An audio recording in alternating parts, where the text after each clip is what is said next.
Welcome to the Dealing with Goliath podcast. I'm Al McBride. This is a solo espresso episode that I call Perfect versus Optimal. When is good enough good enough?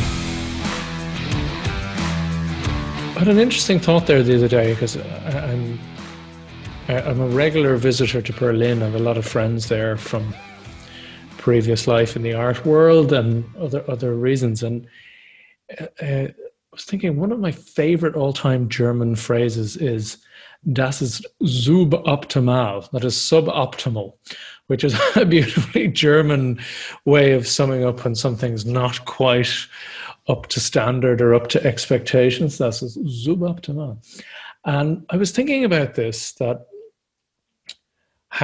first of all, how a therapist friend of mine in Germany here used to say that, this idea of always being able to be that bit better is one of the reasons she has so much work. It's a thing in the culture. So she said, that's not, I'm just speaking as a reporting a third party there, but this idea of never quite enough. You got 95%. Oh, well done. Let's work on the last 5%. So some people get a complex about not quite always, never quite being enough. And that's the idea of being enough is a whole other series of little podcast recordings. But it made me start thinking about perfectionism and how an awful lot of my clients, particularly a couple of years ago for some reason, often, whether it was the presenting problem or something just in the mix, presenting issue, there was this notion of perfectionism.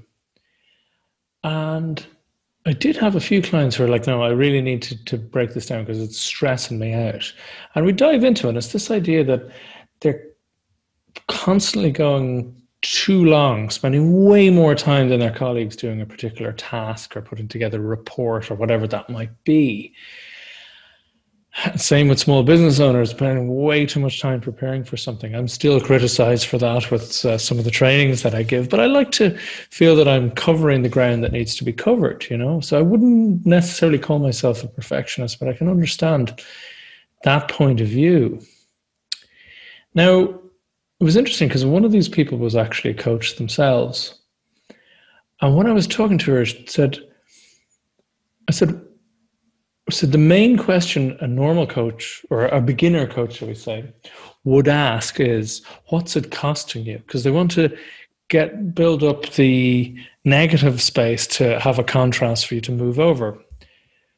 But of course, I already knew she had a lot of leverage on herself. She was already saying, I need to solve this problem. So we didn't need to add too much more there. So instead I said, what are the benefits of the perfectionism? So, well, that's an interesting question. And that's the point, is that often when we're trying to change a habit, we throw the baby out with the bathwater. We go, because something's out of whack. There's that old phrase, a vice is often a virtue overdone. A vice is often a virtue overdone. So there's something that's out of balance, that it can be something that's quite useful to you, but it's overplayed and then it becomes negative. And this is a very interesting point. So asking her, for example, what it got her was, my work ethic and attention to detail and all of these things of how she was really very accomplished at her career came out. And an awful lot of that was to do with her perfectionistic attitude. So she was suffering the consequence of that virtue becoming a vice. But again, we often take these things in an accountancy setting of we're either in the black or we're in the red. We're either in credit or we're in debt. And it's not that simple. So there's an awful lot of habit change. It's often very helpful to embrace the positive side of what it's getting you and then deal with when it gets out of whack, when, as I said, that virtue becomes a vice.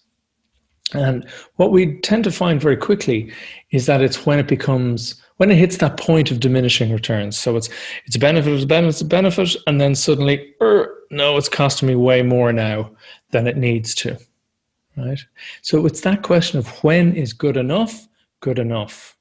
And this is the difference between a perfectionist mindset or approach and what might be called an optimalist, someone who's looking for the optimum. Right? So when you're looking for the optimum, what's the difference? You're acutely aware of where that cost starts to kick in, where there is that diminishing returns. So when is going that extra mile, that extra bit of effort, that extra focus, that extra time investment, the one asset that we can never really make more of, when is that point? And it's that acute awareness. And we help to get a perspective on that, of where that point might be, by also going, well, what's the consequence? So if it's something minor, maybe good enough is good enough. You keep your powder dry for something where when you go that extra mile, it really has impact because you have that extra time saved from knowing where good enough is good enough. Now, I'm not advocating for a second shoddy work or being poor at whatever you do. Absolutely not. I am talking about optimal. That point where vast majority of people won't notice any difference if you go anymore. That's another way of looking at it. The other key difference is optimalists embrace reality. An awful lot of work was done on this and was summed up very nicely by, I think he's a Harvard psychologist, but it's Tal Ben-Shahar. He wrote a book, The Pursuit of Perfect. And it's this nonsense idea that we have to have the realism. The optimism is another form of perfectionism, but it's so distinctly different that it needs a different name. That's why it's actually a very similar thing, but it's dealing with reality, and it's the absolute awareness that you will never be perfect. It will never be perfect. It can always be better, no matter how good it is. But being okay with that, still putting in the effort to make it as good as possible for what you want out of it and the context deserves. That's the optimalist point. The perfectionist, there's a lack of realism there. There's almost a compulsion, which is, as I said, is detrimental and can be even unhealthy. Because I said it's better to use it more than a harbor or a shore to aim at than as a guiding star, than as this principle to move toward, but know that you're never really going to get there. As I said, one of the ways to change that context of where to go that extra mile versus no, now is good enough is to zoom out. It's often something people fail to do. They get stuck in one sort of level of perspective. Whereas when you zoom out, you're able to see, oh, okay, this doesn't really matter in the grand scheme of things. It needs to be done to that 80, 90% perfect level, 90% brilliant level, but that's enough. And once that's enough, then, okay, I can move on. Or maybe get feedback on it. It's another thing people do is they do that. They do way too much before they get the feedback. It's like the sort of agile development idea that software engineers are all about. And dead right, that you're fast feedback loops like we have in design thinking, where you put it to the user or customer, or whoever that might be, the client, and then get the feedback and loop back and then improve from there, rather than going into heavy assumption levels. And this kind of comes into this idea of, I'm given quite a lot of stuff that I could actually go back and do whole episodes on, but what the heck? This idea of adaptive versus maladaptive behaviors.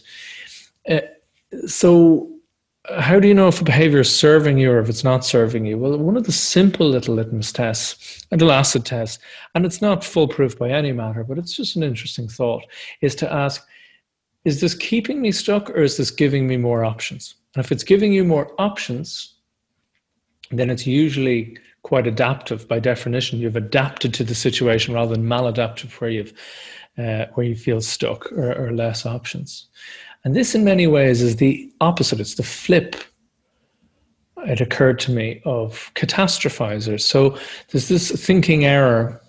There are many of them. I'll come back to them. I'll do one on catastrophizer. But there's a thinking error called catastrophizing, where basically you might say you make a mountain out of a molehill. So something quite minor. Most people would say how important this thing is on 1 to 10. People might say 3 or 4. Whereas the catastrophizer, it'll be up 8, 9, 10 territory. They're making this huge deal out of it. What's interesting is when everybody else says the situation is an 8, 9, 10, the catastrophizer sees not that much difference. Their reaction, their physiological reaction is virtually the same. And it occurred to me that's the exact opposite of the optimalist. The optimalist is the one with that optimal awareness, sees exactly where, okay, this situation has now gone to a 4 to a 5, a 7 to an 8 or whatever, and is able to give it that extra bit of attention or bring in those extra resources as needed. And this is a key difference. And in many ways then it occurred to me that this is why I really enjoy working with negotiators. This is one of the key reasons that I chose to focus there a good few years ago. Partly because I have experience, doing lots of three-dimensional deals with the art world and all this sort of stuff, and selling things, and lots of different selling for people versus selling where, it's your bread and butter and you depend on it, and how different those are. That's a whole other episode too. But it's this thing that when I work with negotiators, those marginal gains, those small improvements, as I said, going that extra little mile to find that extra creative potential avenue or solution, or that underlying thing that, because in every negotiation, there's something neither side aren't saying to the other. And often neither side really know what that is. But when you find it, it's what Chris Voss likes to call a black swan. He named his whole company after it. But it is that kind of hidden gem that unlocks huge new potential value. But even when you don't do that, even when that could be a massive gain, but even when you don't do that, those marginal gains can add up. Because if it's a 6 or 7 figure deal, or even a 5-figure deal, but it's again, whether you pay the rent and eat that month type of thing, or whether you're going on holiday with the family or not, that's the difference. That kind of couple of grand extra, whether it's 5 grand, 20 grand, 50 grand, 100 grand extra, that can make a difference. That's like, we're going on the family holiday, we're not. I'm getting a new car, we're not. It's that level of difference. Those marginal gains can make a huge difference. And I suppose that's one of the reasons why I really enjoy working with negotiators.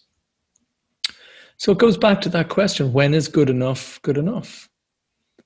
I feel I'm going to do a few more around this subject in time to come, but perfect versus optimal, it can really pay in terms of giving you back that one thing you can never make more of, time, is getting really clear, getting reflective, taking that extra little point of distance and asking yourself, is this optimal or am I going overboard? Am I going toward perfect?